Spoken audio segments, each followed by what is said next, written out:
If you change your mind, you change your life, just change your mind. The Lord loves you. He's standing with his arms wide open for you. Oh, be encouraged, cause this day's for you. Don't you let this opportunity pass by you.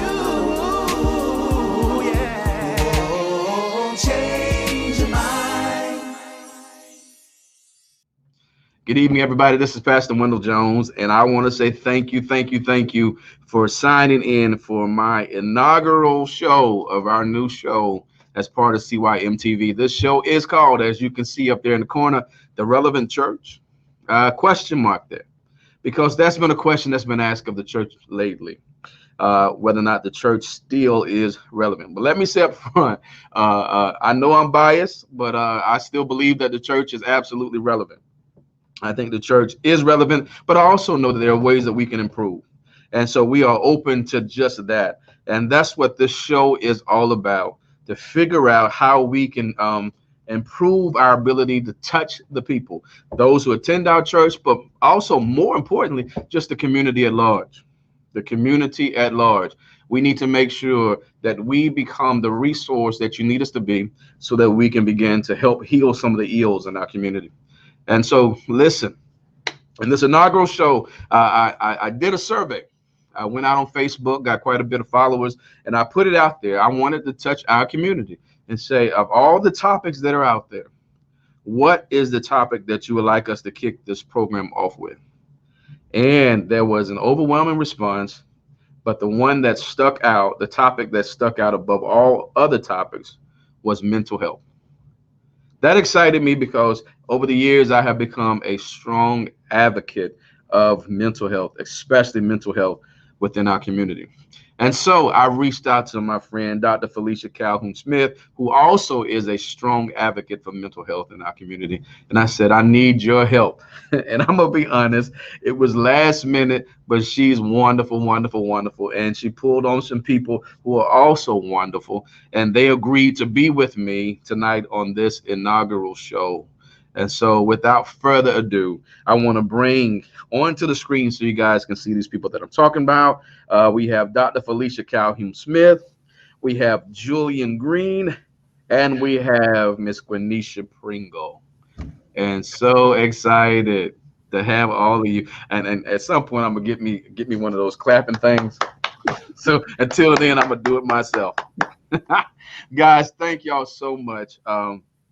For agreeing to bring your expertise to this program that God has encouraged me to do. And I'm sure you heard me in the intro. We really want to touch on those issues that sometimes the church kind of skirts around for whatever reasons. And but it's a big issue. It's a big issue. And it's something that we ought to lead the charge in, or at least be present in leading the charge in. And so I'm so glad that you are here with me today.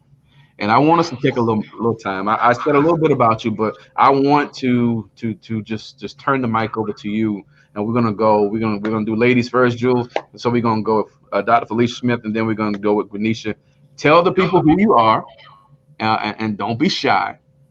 But also, please tell them why the subject of mental health in our community means so much to you, Dr. Smith. Well, I'll start with myself. Thank you so much, Pastor Jones, for allowing me to be here today. I'll just start by saying that this topic is really important to me because it hits close to home. I have suffered from mental illness for a very long time. When it really struck home for me, it was at the point of wanting to commit suicide and was institutionalized a couple of years ago. And I really suffered in silence. I was going to church every single Sunday. I was going to church on Wednesdays, but nobody knew that I was suffering in silence. I was on the brink of just taking my own life or what have you. But, glory be to God. Yeah. And his grace and his mercy, I still suffer with depression now. It lingers, but I have a better quality of life because I did seek treatment. Yeah. I was ashamed of being able to admit that I had a weakness. And growing Mm. up, I was constantly told that those with mental illnesses, they were weak. And if you have that type of illness, you need to just pray to God and pray it away. And I've just found through the years that it is okay for me to admit that I have a mental illness and get the treatment that I need in order to have a better quality life. And I'm still saved, sanctified, and filled with the Holy Ghost and trusting in God's holy power. So that's my story. That's why I'm here. And I'll share more a little bit later. Oh, that was awesome. We could almost go home with that, can't we, guys? That is awesome. And before we go to Gwenisha, I want to say this to you, Dr. Smith. Thank you for your courage. Thank you for your courage. And if anybody ever tries to make you feel like you're weak for this discussion, oh my goodness, it takes absolute courage to just say what you just said. So I appreciate that. Thank you for being our example. All right, Gwenisha, tell the good people about you. Okay, I'm Gwenisha Pringle. I'm a licensed professional counselor. I became interested in counseling after going through some things in my personal life and feeling like I had something to offer other people. Really to be able to help people get through different trials that they may be experiencing and share with them how I got through. Um, Awesome. in going to school for professional counseling and working in the field, it has helped me to recognize things about myself, like when I'm not okay and when I need to go further for help, or family members, like my son, and recognizing his symptoms of ADHD, and just things like that. It has benefited not just the people I serve while working at the Department of Mental Health, but it has helped me with family members. And so it is, it is, that is dear to my heart because it's important for all of us.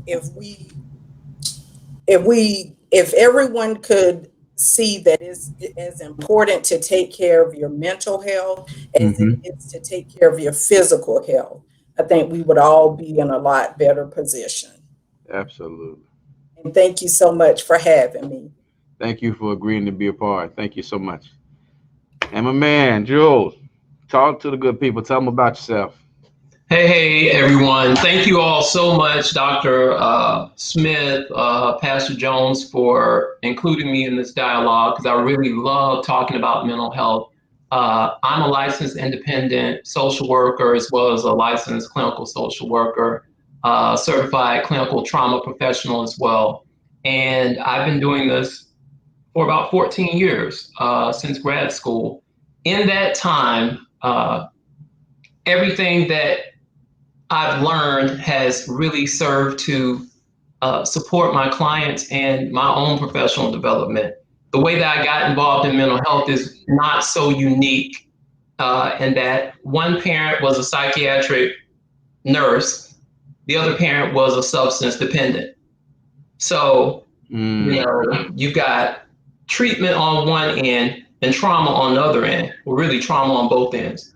But I saw a person go to work every day, work for, it used to be the Department of Mental Retardation before it was Department of Mental Health. Seeing one parent go to work in that capacity, and then seeing another parent be emotionally absent, uh, physically absent, deficient in their ability just to be a functional adult. So these really hard uh, polar opposites. Uh, with little similarities between the two. And so I know that that's what kind of led me to the field. And I think that what's interesting is that as we go about our journeys, we realize that those lessons that we got during our formative years are just as vital and important as the things that we learned in school, the things that we've learned through training. Like everything factors into the gift of what it is that we do. So I love working in mental health. I especially love working with African Americans in mental health because I've, bear witness to bad therapy and bad case management and bad service to our community. And I wanted to be the antithesis of that. I wanted to create and, through my business, Hope Healing Happiness Life Solutions, and my new business here with my friend who's disappeared, Gwenisha, which is Uplift Wellness Group. Through Uplift Wellness Group, we want to just kind of expand services throughout the state. Gwenisha, you're back. I was just shouting you out. I think we both have on our Uplift t-shirts today. Yes, Good we do. marketing. Good marketing. Yeah, yes. And the motto is peace is at your fingertips. Oh, I like that. So essentially, yeah, thank you. What we're trying to convey is that, one, the stigma, it's old, it's played out, it doesn't serve us. Yes. And it's time for us to, wake up. And as some hip hop heads might say, wake up and smell the blunt. But for this conversation, we'll say wake up and smell the coffee. But it's time for us to wake up and understand our kids are dying. Our adults are disconnected, detached. Everyone's irritable. Everyone's isolating. Everyone's emotionally, absent and just not really present for their lives. So what Gwenisha and I, through Uplift Wellness Group, plan to do is to just help people get out of their minds and back into their bodies and be more grounded and be more present for themselves and their experiences. Outstanding. Folks, as you can see, before we came on, I gave everybody a pep talk. I said, don't you dare be shy about what you do and where you do it at. And so you saw that, right? and you see why I'm so glad that Jules was able to be on the show, because he's going to give it to you straight, no chaser. Told you to wake up and smell the blunt. Hi, I'm Pastor Jones. I am so excited because this is a subject that pulls at your heart, but we still got to be able to find some humor in life, period, because that's part of our mental health as well. I had some questions already lined up, and listen, guys, here's what I want us to do, and I'm gonna stick my neck out there a little bit as well. I got questions for you because you're representing that end of this dialogue, but I'm also open to receive questions from you as a representative of the church. And I'll try my best to I'll represent it from my perspective and my approach. But nonetheless, let's have that dialogue. Let's throw this out here, because you said something, Jules, and I want everybody, whoever wants to talk, please by all means jump in. You said these two words, bad therapy. You said I've seen the results of bad therapy, and that grabbed me. And I know from discussions with people that and Dr. Felicia knows I'm a huge advocate about going to get therapy, and I'll share why in a little bit with my own personal stuff. But there's this fear of therapy.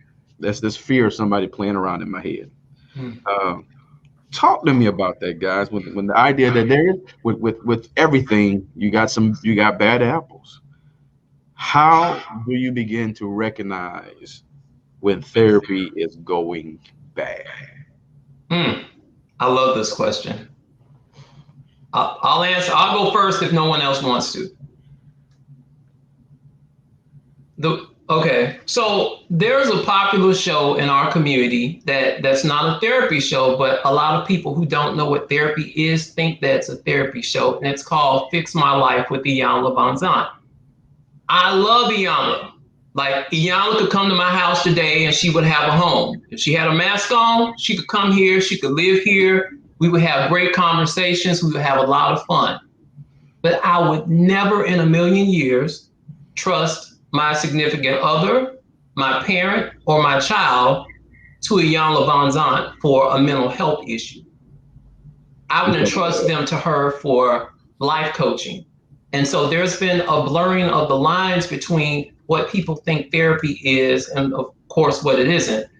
The way that you know that therapy is bad therapy is if you separate yourself from your emotional response, meaning the snap responses that we're conditioned to have, just as children and young people, if we're able to be the observer and observe whether or not the communication is in alignment with the best parts of ourselves, if it's not in the alignment with the best parts of myself. So for example, I like to laugh, I like to have fun, I like to crack jokes, but I also like to have meaningful dialogue. So if I'm with a therapist and that person cannot pick up on those unique qualities of Julian and is a brick wall, cardboard, no emotion, pouring out, a blocking of the emotion that's trying to connect with this person, then that's bad therapy.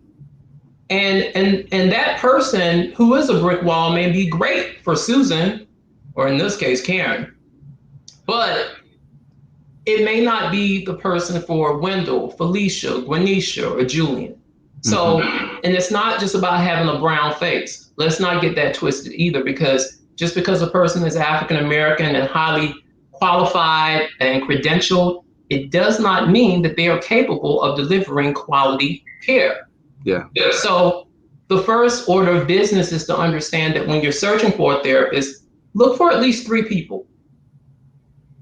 Have a conversation with them. Now, I'm going to say something that's on the edge of ethics here.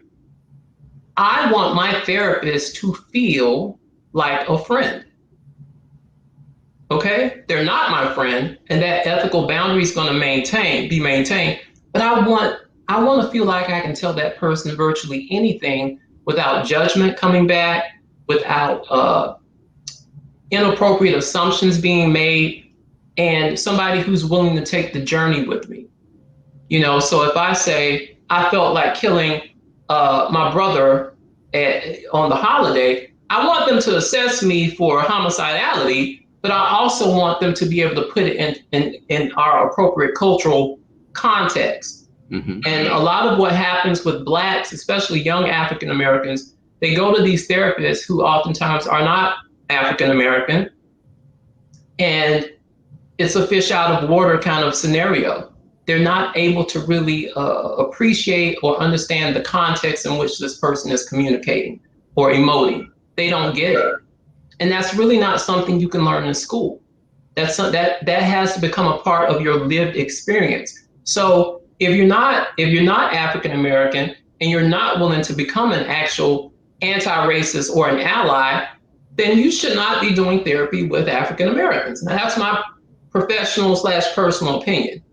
And if you're an African American who is devoid of the ability to connect with the parts of our community and experience that does not reflect your own, then maybe you shouldn't do therapy with certain African Americans as well. Mm-hmm. So it needs to feel like, for lack of a better term, it needs to feel almost like home. So I know with Gwenisha and myself, our offices, our spaces that we create for clients, they would say, oh, this feels like very comfy. It feels homey. I feel safe here. Mm. So if you don't feel safe and you don't feel that you can communicate, then that person's probably going to deliver what you would consider bad therapy. Gotcha. Yeah. That's good. That's real good. Anybody else wanted to chime in and give your take on that?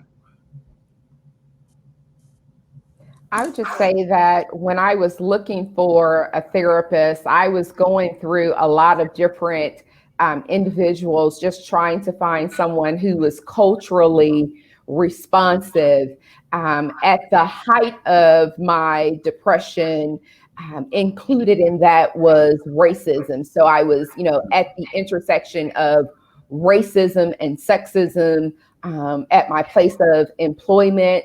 And I went to several different therapists, and they just didn't get it. They didn't understand how racism had such a profound impact on mental health. So now I'm more cautious of that. And even in, trying to help my daughter find a therapist, a couple of years ago, it was really important that we found someone who was culturally responsive, where she could be in an environment where she felt comfortable and they wouldn't judge her and they would be able to relate to the things that she was going through. Outstanding. Outstanding. Venetia, did you have something you want to say about that? Yes, I think a lot of people have the preconceived idea that once they select a therapist to go to, that's just who they have to go to. They don't realize if this isn't a good fit for me, I need to continue to look for someone that is a good fit for me. Yes. And so I think that is a part of it. And therefore, if they're trying to continue to go to someone that's not a good fit for them, then they're not receiving what they need. And so their needs aren't being met. And then it's to a point of where they don't want to go. And if it's not benefiting you and it's going to make you feel like you won't want to go, then that's not a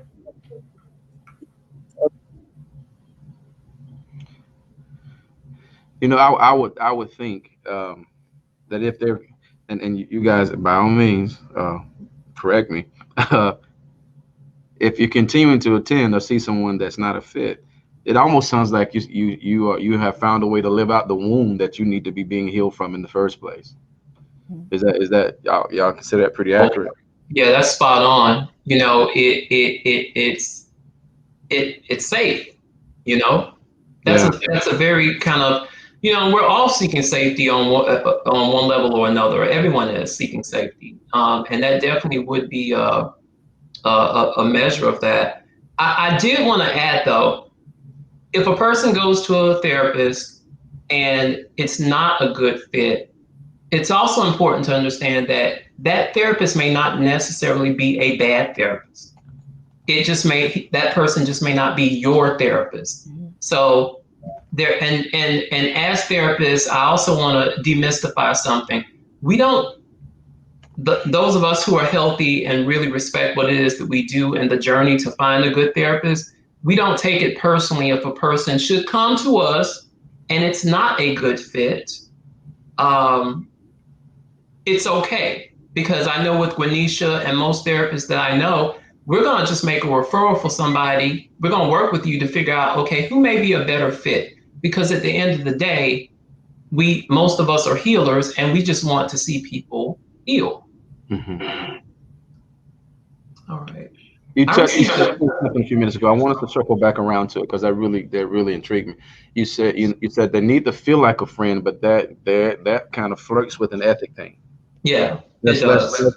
Let's talk about that because I would imagine that just naturally that would be an aim to want my therapist to be my friend, and maybe my therapist wants to be my friend. Where is that line right there?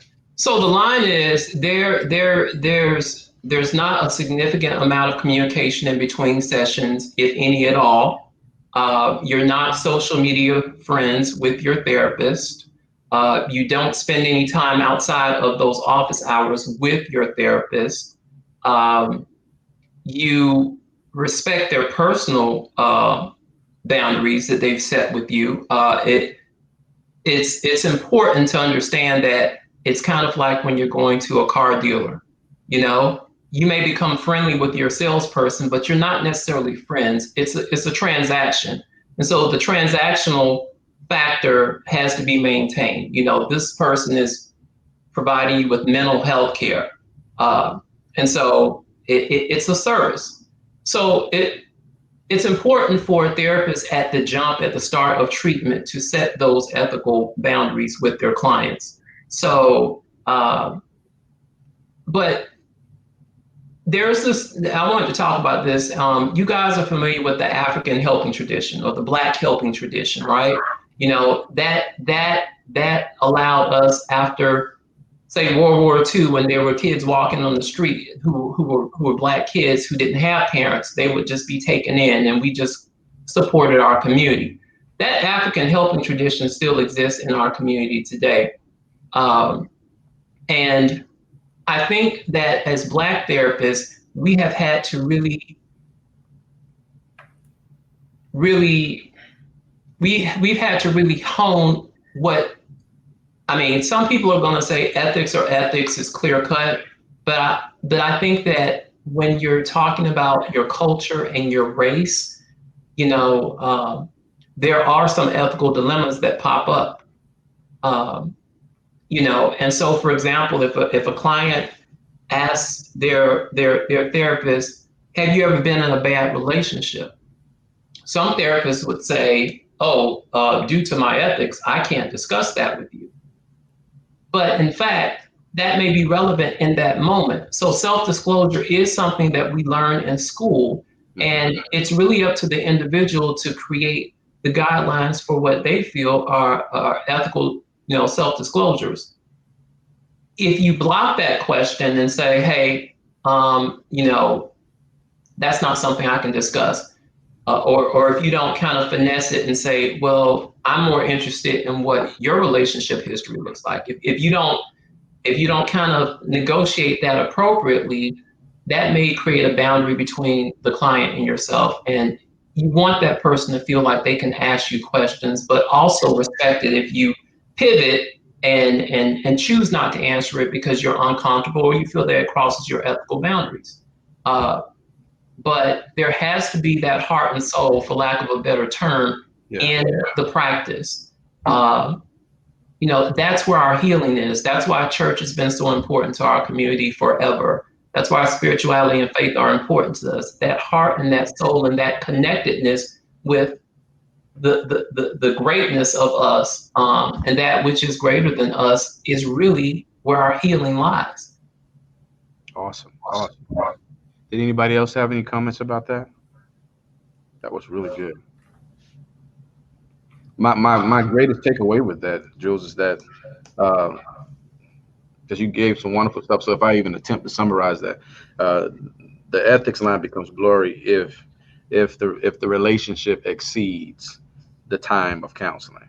Social media, communicating between sessions, things of that sort. That's when that line really becomes blurry. It can, but then, you know, I recently had multiple clients test positive for COVID-19. They got a call from me in between sessions. Yeah. You know, or if you know, I had a client who I supported in returning to school after many years of not being in school. That client got a call from me when I got the text, "All A's 1B, Jules."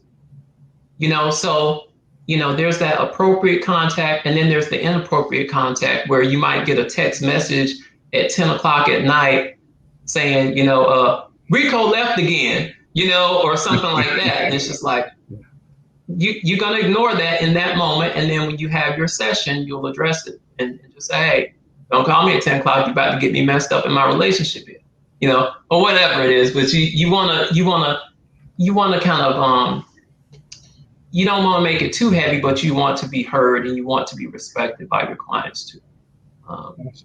Awesome. Let me do this because I jumped out there with that, and we got to pull the church in. So let's talk about us.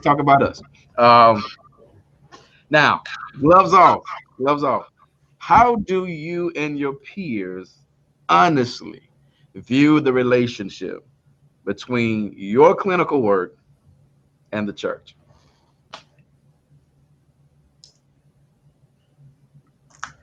I'm looking at Jules smirk, and I'm looking at Glenn, looking like, get him. All right, so here's the reality. I'm a church boy. I was in the junior choir. I was on the usher board. People probably wouldn't assume that about me, but my grandfather founded our church, Antioch Baptist Church on Coon Road, in Columbia. You know, my granddad's name is in the keystone, everything. You know, I love that church. Sometimes I drive by that church just to try to get the feeling that I got when I was a kid playing in the pews or in the pool. When my granddad would build things and fix things in the church. I love the church. But the church has been a blessing and a curse as it relates to Black mental health. It's been a blessing and a curse. You know, scripture has been used against our freedoms and mental health in specific. And so much of that has been, you know, respectfully, a Eurocentric approach to, you know, that which is right and that which is wrong. And so much of, you know, where our healing lies has been in truth and honesty and acknowledgement of the self, even within the group, not this group think thing that happens, you know, in a lot of, you know, European societies. So it's been a blessing and a curse. I have people who think that because the Bible doesn't, in their minds, mention mental health, like they've never seen mental health in Scripture. They still associate mental illnesses such as depression, anxiety, and especially psychotic disorders with demons or spirits. You got that spirit on you. Now, if you just go to church and pray that thing off you, then you'll be all right. But you ain't gonna get that thing off you till you pray that spirit off you. So here's what I'll say to that. Well, even if it's a spirit, can we integrate mental health counseling into this person's life? Yeah.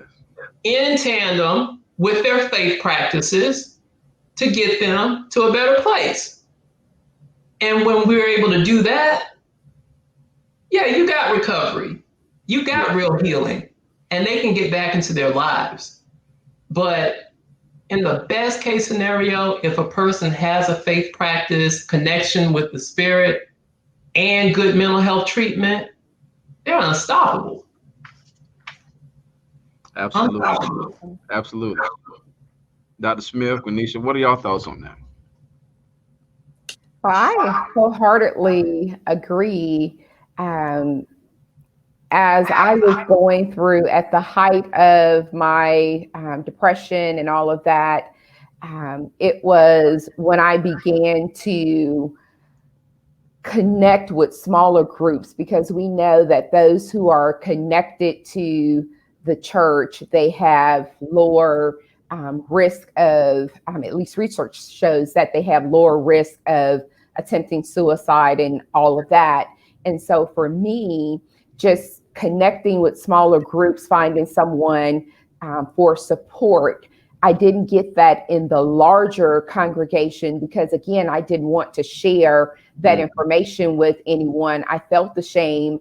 But as I began to get better and connect with smaller groups, finding that support, I found that the church was what I really needed. I needed people, because too often when people share that they have a mental illness, that stigma is there. So they don't treat it like you have diabetes or you just have a stroke. Nobody is coming to visit you. Nobody is checking on you. They're asking you what's wrong instead of what happened. There is nothing wrong. But I just found that when I was able to connect with smaller groups and really integrate my faith, and even now when I find myself getting in those, having an episode, I'm meditating, I'm praying more, I'm calling people and I'm talking to people. And now I'm not ashamed to share with people that, yes, I have mental health challenges that I deal with every single day. And, at one point it was hard for me to get up each day. But again, through God's grace, through God's mercy, I'm here today, and I'm a living testimony of what can happen when you get the treatment that you need and you combine that with your faith. It only, it leads to a better quality of life. Awesome. I'm jotting some stuff down. That's awesome. Gwenisha. I recently spoke with a young lady. She called, I work in emergency services for the Department of Mental Health at Columbia Area Mental Health.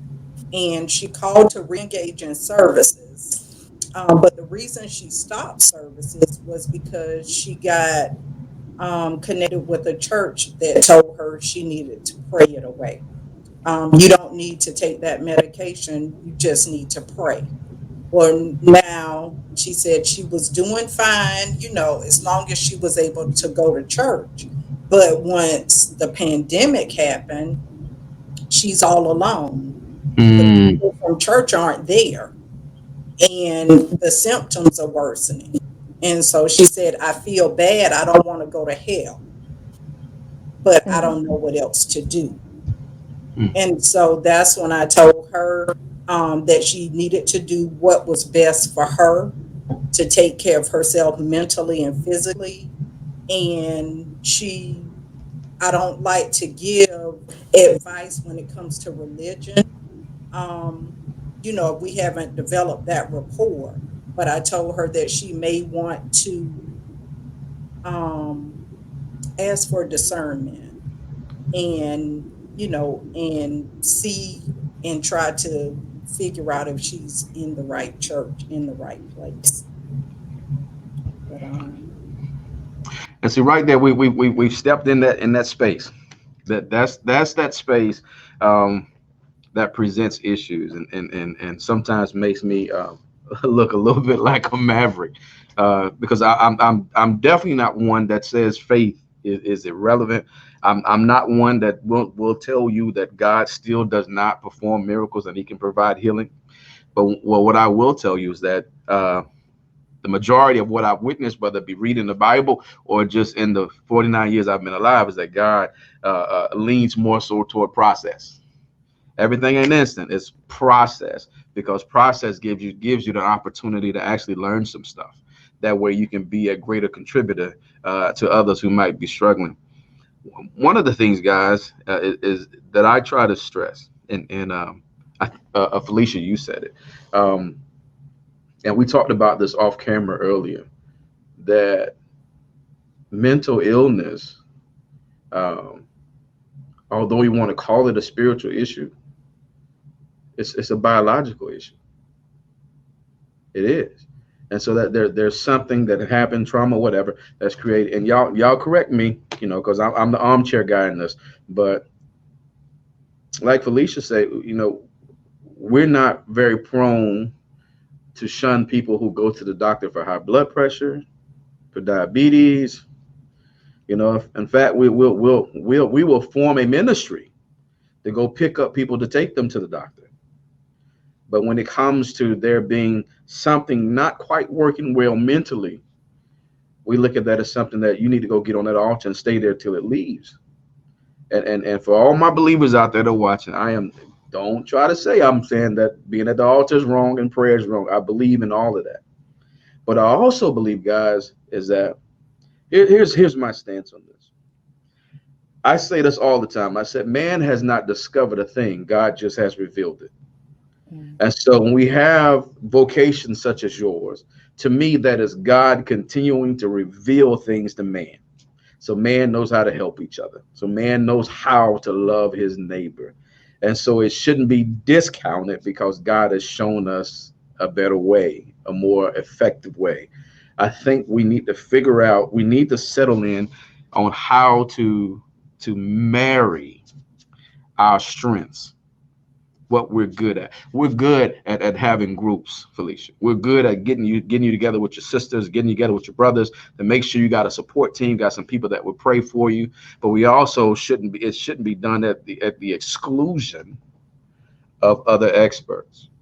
It does not have to be an either or. It should be the coming together of a body of people trying to make life better for one another. That's my soapbox. What do y'all think about that? I love it. I love that perspective. When I'm dealing with a family and, their faith or their religion serves to be a barrier to treatment, the one thing I try to support them in attaining is one thing: curiosity. Just curiosity. What if? How about? Let's see. And just kind of chase that a little bit. Just find what's interesting about what we're proposing. And if you can just hang on to that, that's the mustard seed, right? So if you can just hang on to that little piece, then and develop some trust, because we have some deficient trust in our community, because we have been guinea pigs. We've been guinea pigs. Some would say that we're about to be guinea pigs again. I ain't gonna talk about that. But we've been guinea pigs in our community, and of course outside of the community. But if people are able to just become a little bit more curious, a little bit more interested, a little bit more willing to learn a different perspective, a different take. One thing that I have really enjoyed doing is getting consents to be able to have clients that are in recovery from mental health or even the substance use disorders, and have them talk to especially my teenage and my young adult clients. I can't tell you what it's like to experience a visual hallucination. I don't have that as a part of my experiences, and I pray I don't, but this person has it. And this person can tell you exactly what an antipsychotic medication did for his marriage. He can tell you what it did for his ability to continue working, feeding his family. And so we're visual learners in this community. You guys know that. So if I can show someone, what healing looks like through medication compliance or through, therapeutic adherence, then that's the game. Yeah. So one of the things I challenge, and I'll disclose this, but she's fine with this. My sister has a therapist, and I asked her one day, I said, well, what are you guys working on? Oh, we just talk. I said, okay, what do y'all talk about? And what kind of activities do you do? And she said, oh, we just talk. I said, so you go to her every week and you just talk? I said, is that enough for you? Because based on what I know about you, sis, you might want a little bit more. Oh, she's a great therapist. She listens well. She's always on time. Just all of these other variables that don't really mean a hill of beans to the meat and potatoes at hand. So, I said, I think you got a lazy therapist. She was offended. She was like, my therapist is not lazy. She's my friend. My therapist is not lazy. She does everything right by me and da da da da. I said, well, you're in the same place that you've been for the past year in this relationship, in your career experiences. So how is therapy helping you aside from just having someone to talk to? How is it transitioning you? How are you growing? If you're working, the days of that Freudian therapy where you're on the couch and being psychoanalyzed for 20 years, some people think that's therapy too. And for some people it is. But we don't have that luxury in our community. When we're dealing with the institutionalized discrimination, racism, the microaggressions, which Felicia kind of talked about a little bit, because it doesn't have to be overt. It can be covert, and it can be a look. It can be an energy. We are feeling people. Mm-hmm. So if you're not transitioning to a better place in your life, socially, economically, intellectually, I'm just kind of going through these areas. If there's no progression, then you're not receiving what you need. If you go into church every Sunday, but you still feel miserable and you don't feel any more connected to the self or God or anything else, how is that helping you other than providing you with a ritual or a routine that you're just used to doing?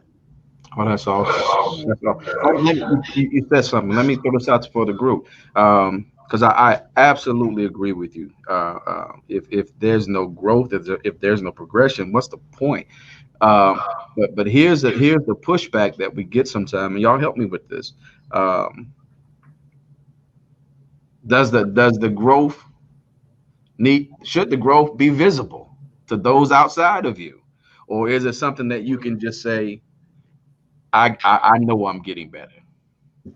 Where does that fall? I think it depends on what variable is being measured. When we're looking at, like research, and Dr. Smith can really attest to this as well. You know, what's being measured and what are the outcomes? In therapy, we have all these different assessments. We have assessments for depression. We have these scales for everything. And so if I test someone for, depression, and their score has not changed in 90 days, then that means I need to change something as the facilitator here in the treatment plan, in the intervention. I think people have to, one, be honest. You have to be honest. You have to be honest. You have to be honest. You have to say to yourself, is this getting better? Am I feeling better? And a lot of times we have conditioned people to believe that just because we feel bad or things are not going well, then we are not successful. But if we have people around us that we can be transparent with, who aren't going to, wag that finger or castigate us because we were honest, and maybe we relapsed of some sort. I think family and friends should be able to engage this person if they're operating from a place of, balance and being healed themselves. Now, if you got family and they're worse off than you in these categories, then they're not really reliable historians, or they're not really reliable enough for you to be able to use them as the litmus for your progression. That's good. So get some healthy people around you who you look up to, who you aspire to be more like. They will be more reliable in kind of assessing or measuring that growth and development. And we do need that. We need that external, I hate saying it, but external validation sometimes. We do need that. We're not here to be in this experience by ourselves. So I think it's all about trust, being able to trust their assessment and what they've evaluated. Awesome. Renisha, did you have something you want to say to that? And it's also important for the client to be willing to be uncomfortable. That has a lot to do with whether or not there's gonna be any improvement, because a lot of times clients come and they want to have someone to talk to, and they talk and tell you how they feel, and they feel better after they've spoken with you for an hour to get that off of their chest. But what are you willing to do differently in order to continue, in order to be able to feel good every day and not need someone else, to talk to, and to, just someone else as that support? What are you going to do differently so that you can build up that confidence in yourself? A lot of people don't want to be uncomfortable. Well said. Well said. One last question. This time has flown by because I can sit here with y'all another hour or two, but with the clock on the wall says we can't do this. So let me come back to the church one more good time, because I want to get your take on this. I think it's a good question to kind of close us out tonight. What is the ideal way that the church to partner with mental health specialists and experts? What's an ideal situation for you? I think the ideal in a utopia would be for churches to identify practitioners that represent their congregants well. That would be the first thing. Okay. Values, interests. Make sure that there's a level of alignment in the practitioners that are going to be a part of this healing community that you're creating. 10 years ago, I would have said partnering with Department of Mental Health. No offense, Ms. Pringle here. But 10 years ago, I would have said that. Now, I think that there's enough acumen amongst small therapy groups and individual practitioners to be able to really do a needs assessment of that church community, and from there begin to create services around the needs presented. So, for example, with your congregation, Pastor Jones, if you find that since coronavirus, your congregation's suicidality or suicidal thoughts, suicide ideation, if it's gone up 25% from last year, let's say you did a study last year and you found that X number were suicidal at any time during 2019. Then in 2020, once COVID-19 hit, it goes up.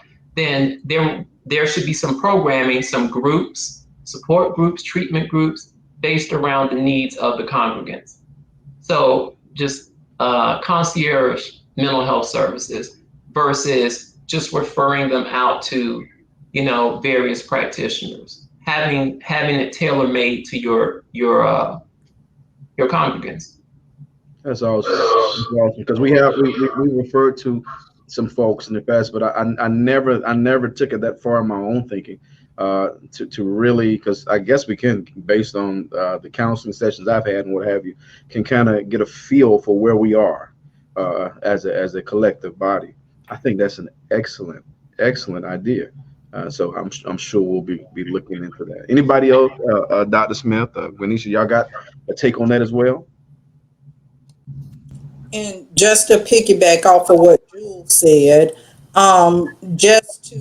if you start that type of program in the church to make it possible so that the members know what to expect, know that there's going to be that confidentiality, Bingo. know that there are going to be those boundaries, so that they'll know what to expect and so that they'll be comfortable with seeking the services. Excellent. Dr. Smith. Well, I was just going to say, pastors are on the front lines. Even before someone goes to see a mental health professional, they're coming to see the pastor. And so I think it's very important that there are resources that are in place. And I even think for you, Pastor Jones, just being transparent with mental health issues, having people come in and speak, having messages on mental health. I think that is so important. But the first thing that you're doing, which I think is great, is acknowledging that we have a mental health crisis in the African American community. And so I'm very grateful that your church has taken the responsibility and just being on the front lines of this, because we are in desperate need, because we know that mental illnesses are increasing in our community, and there are various reasons for that. So I'm just really glad that your church, your ministry is on the front lines and helping our community. But we definitely want to try to do our part, and we need your help. We absolutely need your help. We're trying to do our part to make sure that we don't continue to normalize it. And we see a lot of that this is just how we are, that this is just a portion of life. And for me, guys, my greatest desire as a pastor is that our people live, not just exist, but live. And anything that combats your ability to live, I think it needs to be confronted. And this screams at me. And so I continue to go to therapy myself. I think every pastor needs a pastor, every pastor needs a therapist, every therapist needs a therapist. I think every therapist needs a pastor. But there needs to be some accountability, and we can no longer, especially as you said, Felicia, I wrote down in my notes that pastors, we oftentimes are the gatekeepers. That's a great deal of responsibility. We are the great gatekeepers to our congregants, and they look to us to see how we react to certain subject matter, what have you. And so it is incumbent upon us to stop treating this as if it's taboo. Stop treating it as if it's demonstrating a lack of faith. We just need to make sure we provide our members with every tool possible, so that they can live the life Christ died for them to have. They can be as effective in their living as possible. And so I thank y'all so much for dropping all of these jewels today. Um, Definitely going to be hearing from me. I am going to work on that concierge approach, Jules. I think that is fantastic. Um, and I want to encourage for any pastors that are listening tonight. It's okay to know where your limit is. It is okay to know where your limit is. Uh, it's okay to say, I need to bring somebody else in. It's okay to know where you are in your own personal life, where you feel like you're not the best advisor right now in that subject because of what you're going through. And we've got to get there and not defend our egos, but defend the well-being of the people that decided to hook their wagons to ours. Guys, thank y'all. Thank you so much. Uh, Dr. Smith, I owe you big time for pulling together this wonderful assembly of people. God, Ganesh and Jules, congratulations on your new venture. Yes. Thank you, Um, thank you, thank you, thank you. Give me some info. Give me some information because Will do. I'm a big advocate for promoting our businesses, but people need to know y'all. People need to know. Right. Yes. Before we go, do y'all have any? Do y'all have? I guess we got time for one question. Do y'all have a softball question? I'm just kidding. Do y'all have a question for me before we go? Mm. Uh, what would you like to see from the therapists in your community as it relates to the work? Mm. Um, what I desire right now is very simple, and I'm trying to actually do it right now. Uh, what I'd like to see is greater visibility from you guys. Um, and Dr. Smith was helping me with this a couple of weeks ago, and I said, can you just give me the names and the people who look like me, Mm-hmm. who are doing this? And like you said, Jules, it doesn't necessarily mean you gotta have a therapist that's black, but it's some great advantages to having one that is black. And I think for folks who are really hesitant about even venturing over into this, one of the things we can do to help them do that is to be able to look at somebody that looks like them. And so what I want to do, how we can do this, give me your ideas. I know COVID presents a whole bunch of challenges, and we didn't even get to talk about what COVID is doing to us from a mental health standpoint. But we have to figure out a way uh, to get greater visibility for you guys, so that our people know who to call, how to call, uh, when they find themselves at the point where they're willing to admit, I need some help. Do you understand why our visibility is lower? Like, what are your thoughts, or what have been your awarenesses as to why Black therapists' visibility is low? Jules, I don't know. I think I have an answer. Okay. We're doing the work. You know, every therapist that I know that's African American is full as far as clients. Mm. To advertise would be to just create a thick logbook of back appointments. You know, so that's something that I think people don't know. Which is another reason why Guanisha and I are partnering and creating some more space for people. But everyone's booked out, man. But that's a good thing. I guess, as they say, a good problem to have, but a problem nonetheless. Because I'm hoping that after this broadcast, more people will be willing to raise their hands and go, Mm-hmm. I need to talk to somebody. And Definitely. so, if we can figure out how to make more space, and if I can help you make more space, please, by all means, let me know, because we are, as Felicia said, we're in more dire times than we're probably willing to admit. Yeah. We've been through a Yeah. lot. We've been through a lot. And hopefully we can get this healthy enough so that at least our grandkids would just hear about what we went through and not inherit it. Right. So thank y'all again. We're going to get ready to sign off right now. Guys, thank y'all for tuning into my inaugural show, The Relevant Church. And I had a wonderful cast with me today, brought some wonderful information. Please reach out to us if you want their contact information. We'll make sure we get that to you. Help is available. Help is Yeah. available. You just got to be willing to admit you need some help. And as Venetia said, you got to be willing to be uncomfortable, because growth does not occur with you being comfortable. All right. Thank y'all. We'll see you guys next Monday at 7. Also, tune in tomorrow night. Our youth ministry will be broadcasting here on CYM TV. And we're so excited about bringing just various content to you because we just want to serve our community. All right. As I always say, until next time, much love.